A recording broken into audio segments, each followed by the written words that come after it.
Oh my god. Oh, hi. Wow. That's a spider. Woo. I'm done. You're done? Okay. He's yours. That'd be right in the doorway. Wow. Oh. Let's go pick raspberries.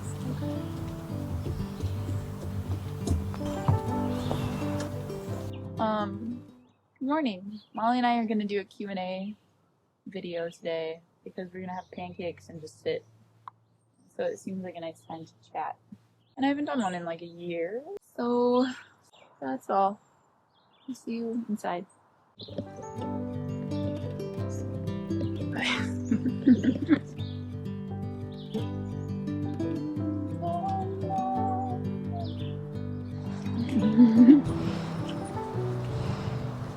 So big. Oh, he's so big. Move him. No. No. Molly is not a fan of Cedric.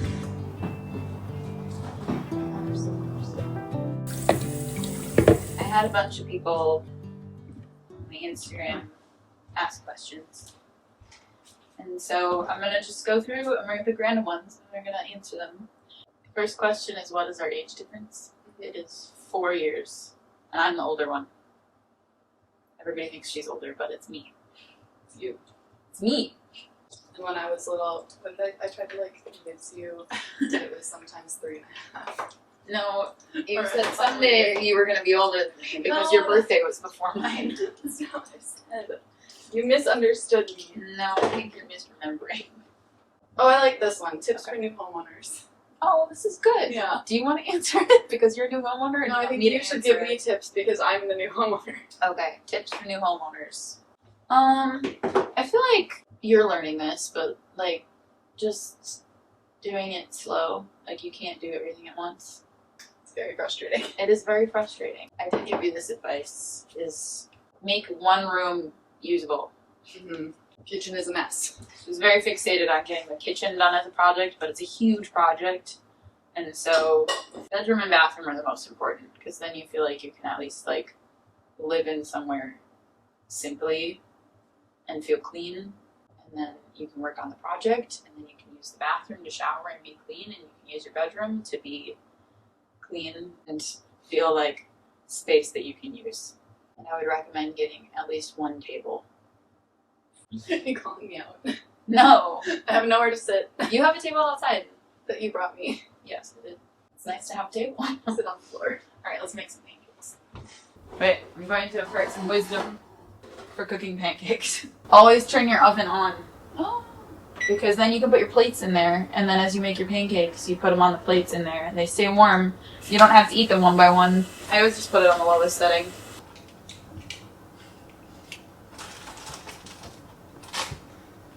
Is that my coffee?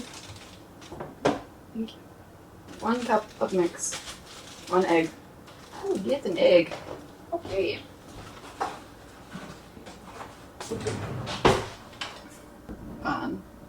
Van. Ooh, and a little extra. 2/3 cup of milk. Yeah, but do some water because that's... Yeah.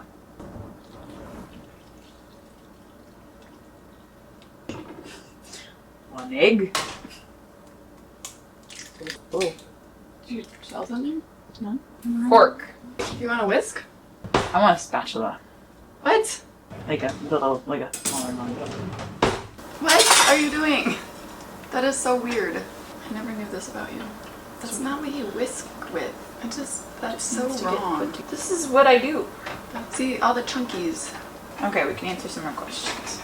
I forgot to tell you, I don't know who watched it or not, but Molly bought a new house, and that's the house that we're in right now. Question roulette. Is your sister single? Mm-hmm. She's single. After flying, what's next? Scuba diving? Oh, that's already... That's already... Honestly, I don't really plan things out. I don't know what is next. Flying is going to be like a while. Flying is going to take a while. I'm not close. I do a chair. That's why I'm sitting on this thing. Do you want the other ladder? Sure. Hello. Hi. Welcome to my show. Okay, so the question was, what's after flying? And the answer is, I already have my scuba certification. We both do. You got yours in Egypt, and I got mine as a college class. Flying is going to take a while. I'm learning that there's like no direct... It's like once you're comfortable. It's just kind of... I don't really know. I don't know where I'm at in the process, really. I have to fly more. Flying. I need to really get my landings down, but yeah, there's just a ton of stuff I still need to like do. I need to start getting comfortable on the radio. I need to fly to towered airports. I need to do cross countries. But yeah, anyway, I got a long ways to go with the piloting. Ooh, look at that perfect pancake. That's gorgeous. Do you have a lover? Okay, I'm gonna answer this. There's a lot of questions about relationships, and just so everybody's clear, I have kind of made a rule for myself that like I have no interest in sharing my dating life anymore on here. It's not healthy for anybody. I think it's not healthy for me. It's not healthy for whoever I'm seeing, and it's not healthy for my audience. Like people get way too invested. People share too many thoughts and opinions on the comment section, and as much as I might tell somebody I'm dating not to look at it, they do, and they're human, and they're not as, like, immune to it as I am. It's also just not anybody's business. It's not anyone's business. It's just not healthy for anybody. So, that's it. How did you get to the point of making money outside the 9 to 5? Oh, girlfriend, I never had a 9 to 5. What was the closest you were ever to a 9 to 5? 3M. 3M. Molly and I both worked at 3M. 3M. We did catering, and that was kind of like, we almost were in every day. Not every day, but it was like the closest I've ever been to a 9 to 5. I have always picked jobs that allow me a lot of freedom. I don't think I've ever had a full-time job. No, I've always chosen jobs that I can leave. Or I can like request off and head out and come down because I kind of wish. I've always tried to find weird ways to make money. Just my favorite was when I would go thrifting and sell clothes online. I felt like I got to like curate a closet. Like I used to embroider hats, and that was kind of like a side gig. Like I would embroider like the thrifting hats. thing. Yeah, like things that I could do really part-time, like just in my free time, and just kind of see if they would make me money. Kind of try to work my way into that becoming something that I could eventually kind of swing to. Like you probably wouldn't have a super comfortable income, but there was a lot of time you were like pretty broke. Oh, super broke. Yeah. Super broke. I would rather be broke. Wow. And I'm doing a great job. Beautiful. Yeah, thank you. We're not putting raspberries in Fuck! Okay. Excellent. How to make friends in your late 20s? I feel like you should answer first. Most of the people I know are from my job. Just from your work? Yeah. Do you ever feel like you just shouldn't look too closely at raspberries? I try not to. How do you form friendships with them? Just At work with or? my coworkers? Yeah, but how do you move it from work to friendship? I feel like it happens kind of naturally. Like you're like, Yeah. these are people I get along with. Like, hey, we should go do something. I would say you also have made friends traveling. See, I feel like I'm really bad at making friends. I think everybody feels that way though. Like, I don't have a ton. Well, But you do. You have like, they don't live by you. You don't Yeah. have friends that you see all the time, but you have really deep relationships. there's like a couple different ways that I've made friends. One of the probably the most straightforward ways is I have quite literally just walked up to people that have like the same vibe that I'm like, You'll see somebody like working at the coffee shop and Yeah. you'll be like, you look nice. We should be friends. I need friends. Like, do you want to hang out sometime? And it's almost always like, yeah, and like it might not work sure, out. Yeah. Like, It's like worst case, like you meet up and it's like, No one's or ever you like, don't meet up, or yeah, that's weird. It's Like, oh, why would you? Thanks. I feel like the other way is getting yourself out into hobbies that you enjoy, because like-minded people usually inhabit those hobbies. That's what like our sister Luna's doing a lot Yeah. of lately. Whether that's like joining a book club or like she does flow stuff, right? Like with the scarves and whatnot. Like just finding like groups to be in, or like things that you already have an interest in. Like I think that would probably be a really good way to find friends. What camera do I use? I don't have any idea. It's like a R8 or something. No. Yes. I'm looking at the camera. It's a Canon R8. I googled best vlogging camera. And then she bought it. Like easiest vlog. It was quite literally. I think it came in a a Canon vlogger kit. And then I Googled lenses. I started with like I don't know what the lens was, but now I have one that's like, what is it? I don't know any of these things. It's a 24 to 70 millimeter. And then I have the big guy lens that's like goes to 500 or something. How would you say your childhood helped shape both of your adventurous spirits? Our mom. Yeah. It is very much mom. She, was, I don't know, just the way we were raised was, I always felt like I would get pushed out of my comfort zone all the time, and it would be like, you just have to do the thing. You know this about me. I feel like it happened to you too, but like I feel like I've more struggled with things where like, I don't know, we'd go camping and I would like cry about a bug, and it would be like, well, there's bugs in nature. And I would just have to be like, I'm uncomfortable, but yeah. Like, she kind of did a good job of like, you didn't really realize that you had a choice. yeah. Like it was more so like, this is what we're doing. That was just it. This is what we're doing. We're going to the woods. And like, it wasn't like, I don't want to go to the woods. It, you know, like it was just like, we are going. It was like Or, the same or with like gymnastics or something. You know, like she would just sign us up for stuff. Yeah. Oh, and, you like, don't want to go to camp today? Well, you have to. I have to go to work. She was just like good about not letting us complain our way out of things. She wasn't afraid to like let us cry about things. No, yeah, like it was very much like, okay, cry. And then sit in the corner and pout. Fine. That sounds like miserable to you, not to me. Yeah. Like, I think what I've learned into adulthood now about what was unique about being raised by mom was that like she never told us we couldn't do stuff because like it was unreasonable or like unachievable. I feel really lucky because she was like, of course you can do whatever you want to do. I feel really lucky. There was never like that. a you're going to college expectation or like. Mm-hmm. I mean, it was off. It was yeah, like, oh, if you want to do this, I'm supporting you to. yeah, like, and you should, like, we should move you in that direction. But it wasn't like you have to do this or we're gonna be disappointed. Or do you believe in ghosts? And have you had any ghost encounters? Me? Yeah, you. Not like strongly one way or the other. That's not like something that I like believe or don't believe in. You know, it's just kind of like. Who's to say? I'm indifferent. Who knows? If they exist, let them be. Yeah, it's not my business. I may have like experienced some like weird, unexplained. Like what? I don't really know. Just like little. I feel like it's like very like little stuff where I'm like, that is not for me to question. Like what? I don't know, like finding like a door is moved or something. Like weird little like those like. Have you ever had a night terror? Like where you actually see things.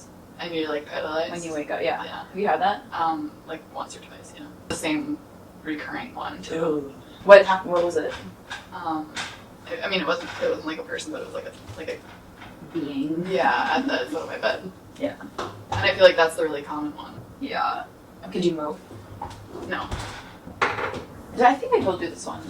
This was like the freakiest thing that has ever happened. Just from it was a night terror like that. But I was in Hong Kong, and it was like middle of the night. I had a nightmare where I had like made a pact to do a joint like suicide with somebody, and then I killed myself, but they didn't. And then I was still like aware, but I couldn't move. And then they started like mummifying me alive. Like I was aware of everything. But you were. So they were like dead, but you were aware. So I was like in the dream. I was laying like this, and they were like wrapping me. At one point, like they started pulling a rope, like a thick rope, out of my mouth, and I could like feel it coming out my throat. And I was just like stuck like this. I started like being aware that I was dreaming. You know, like I was like, but I couldn't move. So I was like rigidly like this. So I was kind of like aware that like I had like my body was actually like that. Like everything was tense, like locked in. I was like aware that I was dreaming, but I could like feel them pulling the rope out of my mouth. And then I woke up and I still couldn't move. I was like locked in like this. And there was just this like thing over me. Oh, it was so scary. It was so scary. Yeah, that was terrifying. I haven't had anything like that. Yeah, I haven't had anything like that since, but I don't know that I believe in ghosts. I kind of more so believe in like reincarnation. Like things die and then that like their energy like recycles. Like, yeah, I wouldn't say that like it's ghosts for me necessarily. Like, I don't really think that's how I like define. But energy maybe. Yeah. Like energy that hasn't been put somewhere else. I don't know. How are the mice? Oh, the mice are still good. So Despero's still thriving. She is I think she's going on 4. She makes me nervous. Yeah, I think in April she'll be 4. So she's like 3.5 right now, which I don't know. I have read that some mice in captivity have lived up to 8 years. She seems young and spry. But as far as the other mice, the current partner that I have for her name's Rosie. I got her when I came back from my South Africa trip. I got traumatized. And Molly, I'm so glad you were the one taking care of them though, because like that would have been so sad if like you were the best caretaker. But so the mouse that I had as her companion before I left for South Africa was Nim, and she was very sweet. But these are like store mice. Store mice live like a year, and they're super inbred, and they're meant to be fed to snakes. So Nim in the cage, dead. It was very sad. Oh. Despero was sad. Yes. We were sad together, Yes. and then I went and got her a new companion. You buried Nim in the woods. That was very sweet. Yeah. I got like the new one all acquainted and like, and then like She named her Stella. Stella did not last like a week. Stella Died died. really quickly. That's just like the thing about mice. Like I don't like having pets be dying. Do you want a raspberry one? Yeah. You get these ones.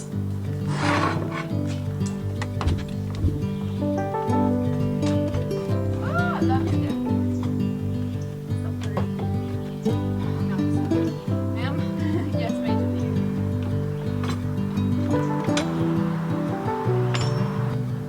Yeah. Oh yeah. Hi. Good. Wanna ask questions? Is Molly an Aries too? She gives me that vibe. Yes, she is. Oh yeah. Oh, we were just talking about this. So excited about the next group trip you're doing. Do you have any ideas where it will be? For anyone who doesn't know what the question's talking about, I do group trips every winter, just because it gets really cold out, and I just like to get away. So I go through Trova Trip. They have like really good itineraries that are they're like 7 to 10 days. I think I'm gonna do 2, maybe 3 trips this year. I think I saw a question earlier that was, will you ever do any trips within the U.S.? Yeah, maybe. I'm not opposed to it. I just, a lot of times when I travel, I want to get all the way out. And you did a lot of travel in your van, Yeah. so you've done a lot of the U.S. But it's not off the table. I wouldn't be opposed to it. What are your favorite things, journal prompts or things to write about? You started, like, journaling as, like, things you did during the day. Yeah. I had like 2, I don't journal as much anymore, but I used to have 2 journals. One would be, I would buy like a calendar that had like space like every day, you know? So it would be like Monday, Tuesday, Wednesday.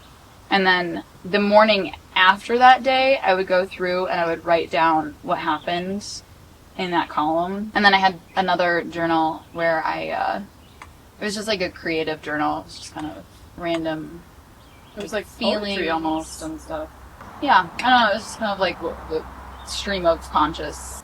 But now when I journal, it's kind of more like both of those things combined. Like, I'll just sit down when I'm feeling like it and just kind of, just kind of like a very normal journaling, I would say. Like, I'm going to do this today, this thing is bugging me, like, what am I going to do about it, blah, blah, blah, blah. But I wish I journaled more. I just never really liked journaling.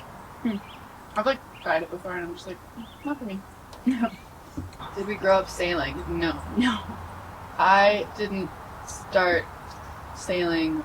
I'm still learning, honestly. Neither of us grew up on 8 boats. or 9 years At all. now, probably. Yeah, but then you didn't start sailing right away either. You just got jobs around boats. Yeah, I like cleaned boats.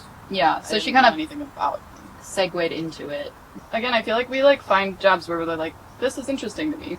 That's true, actually. That was one of the ways I found jobs. Like, it would be like, I have a hobby. Like, we learned. It's like free education. Like we were scuba certified, so we didn't know any jobs that involved scuba diving in Minnesota. But we started narrowing our job searches down to like scuba diving search terms. Found a job that was like weeding lakes, like people's lakeshore properties. I feel like that has always been kind of like a good, like, ooh, I want to get out near boats or horse. Like I did equestrian class in college, and then I TA'd, and like that was a way to get closer to horses for a little bit. Getting a job in that career is like if you like horses, go clean stables. Get around them, get a feel for like if you are scared of them or you love them, and then you become friends with the people that work there, and people want to share information and knowledge with you. That's always been a good way to enter areas that you might otherwise be like cost prohibited. Yeah, like things kind of come about as you Are in the field. in the community. Yeah.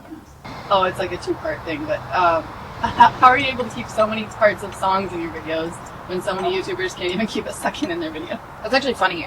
In my last like 2 videos, I've gotten demonetized because usually my trick is to I keep it below 6 seconds, usually below 5 to be safe. And usually it doesn't get flagged or caught, or it seems to be like fair use kind of. But in the last 2 videos, I've gotten flagged because sometimes I just forget to cut them short enough. When that happens, it tells you you're not monetized, the money's going to the artist, which is fine, whatever, but Your money goes to the artist? yeah, What? like all the money that you're making on that video goes like to them. That's cool. I mean, not for you. It's not so fun when you're trying to make a living, but there's an editor on the backside of YouTube, so you can go in and you can trim out that segment, and then YouTube will reevaluate the video, and then you can get it cleared. So when that happens, that's usually what I do. I just cut the clip out. I'm sweating. It's really hot. Maybe we should go in your living room. Should we change location? Okay. Oh.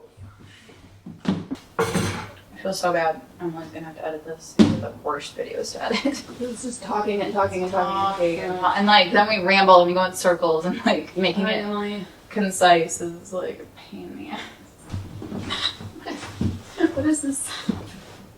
I needed someone to eat. Love this. Okay. Did we fight growing up? I don't know, Molly, did we fight? So much. What kind of a kid were you? I was an evil little demon child. Molly went to anger management. Why is that like something that you just love saying? I went one time. That's because you were so angry about going that you decided you didn't want to go anymore, so you would just not be angry. I love saying that because it's so not who you are anymore. Like it's just really, it's like a very startling thing to learn about you. Why are your nostrils flaring? Like it's really funny to tell people that because like you're like this super sweet adult. Like telling people that you went to anger management is like, Molly? It's funny. She was evil. Mom always tells it I was like a super nice, sweet kid, and all I wanted to do was love Molly. And like from a baby, she would just like yank hair out of my head, and I don't know what to tell you. I don't know what to tell you either. I would much prefer the way that we did it though than like not being close now. Like if we were like really close when we were little. Oh, for sure. Yeah. So, Yes. I agree. Build character. Yeah. Isn't it unfortunate that you can't take back things in your childhood that you're like, no, everybody just tells that fucking story over and over. That's like when Mom tells everybody that I pooped behind the couch. I'm like, okay, like I can't take that back. I wouldn't do that now. Like, but it's unfortunate. See, I'm sharing so that you feel comfortable. Okay. Who's the funnier sister? We all know it. It's okay. I'm okay with that. Did you guys ever share a room in the past as kids? We did, but yeah, we had a cute room. It was pink and green, Yellow. pink and yellow, And green. and bunk beds. It's funny. We were pissed when Modest. There were two rooms. Well, there were 3 rooms. So there was my parents' bedroom, and then there was our bedroom, which we shared, and then there was like the playroom. And when we adopted Luna and Modest, I mean, it makes sense. But man, we were pissed because I was 10, you were 6. Luna was 9 and Modest was 14. So like it makes sense, I get it. But Modest got this big ass room and Luna moved in with us, so us 3 girls are like in this little It wasn't that little, but it was smaller than that. I was like on a little bed on the floor in the corner. I And do you guys got got that. Yeah. That was really, I just remember being real real upset about that. But then we like went on some camping trip and Dad stayed home and he put up a wall. Yeah. Oh my god. Wait. Yeah. So we eventually, we went on a camping trip and then we left. And when we came back, Dad had built a wall down the middle of Modest's room. And so Modest got to be pissed about that one. I ended up moving into the closet room essentially. Like it was like I love living in closet. I love a small space. I tried to convince my mom to let me live in the closet. And Like the actual the closet. Yeah. Which is actually really funny because now that I'm thinking about it, I think I drew up plans for her. And I showed her how we could install a door so that it went into the hallway, like the hallway closet. This is really cute. I'm having memories of like this has always been part of my What's your favorite thing you built for your house so far? You tell me what your favorite thing is that I've built. Oh, that you've built in your houses.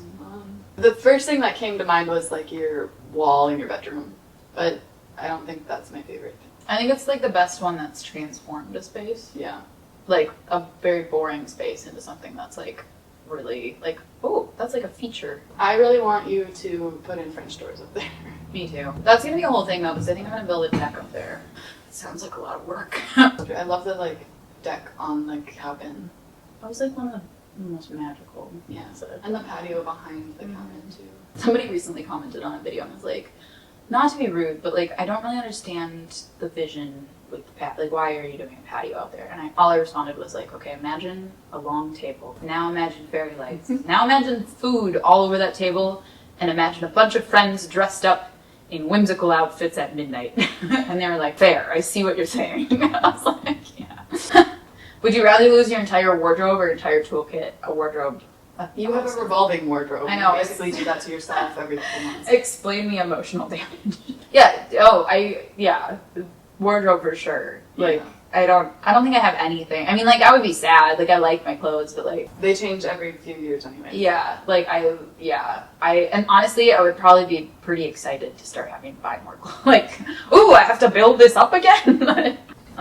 Where do you see yourself in 10 years? You first.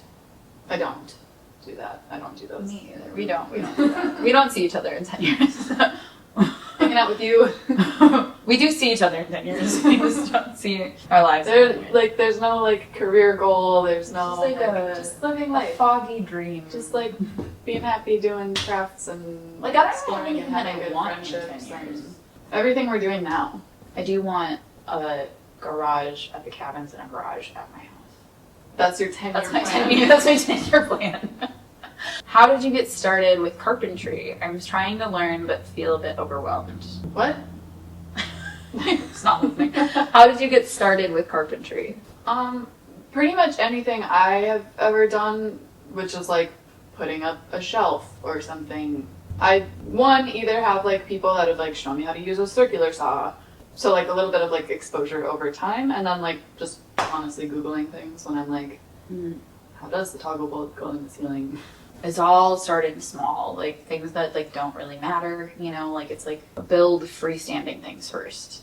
Like building a stool like this, it's like you buy the wood and you figure out how to put it together. Like, and it's totally okay to screw up. Like I feel like people don't realize like everything you ever do is fixable. I also would say that it's a necessary part of learning to screw up. Oh yeah. Do you believe in God or are you religious? We actually did not grow up with any religion. It was almost like to our detriment. Like I don't. She. Like anytime it would come up, like I had like a friend who was Jewish and she'd like invite me to go to like temple and stuff, and I would like go and be like, wild. People do this all the time. Yeah, like it's like such a core part of. And it was like very cool experiences to like get to experience other people's religions, but like again like.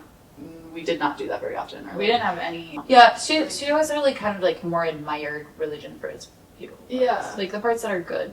And it's cool because I've had like some friends. I had like one friend in particular in high school that I remember like he grew up very religious, not very religious, but like a religious family. Like they go to church, and at some point we had a conversation that was like I realized that like he didn't agree with everything in his religion, which was really like interesting to see because I was like, oh, like to me it had always been like if you're religious, you're committed, you're in it, you just agree with everything about it. Yeah. And like we had this whole conversation where it was like no, I don't like this, but like I like the community aspect of it, but I don't necessarily agree with all the values of this religion. And like, I was like, it was like weirdly eye-opening for me of like how people who do grow up religious still are forming like their own opinions and values and like what religion means to them. I also found it interesting.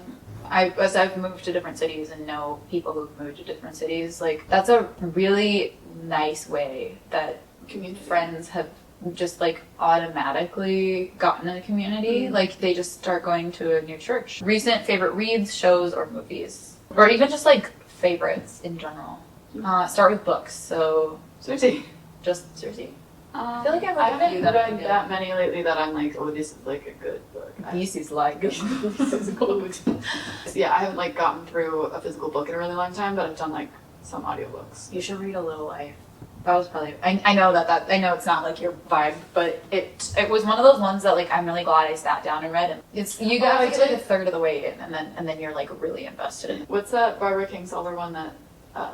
Poisonwood Bible. Yes. Or Demon Cop. The Poisonwood Bible. I was most of the way through and I ebbed off of it and I didn't quite finish and I feel like I really should.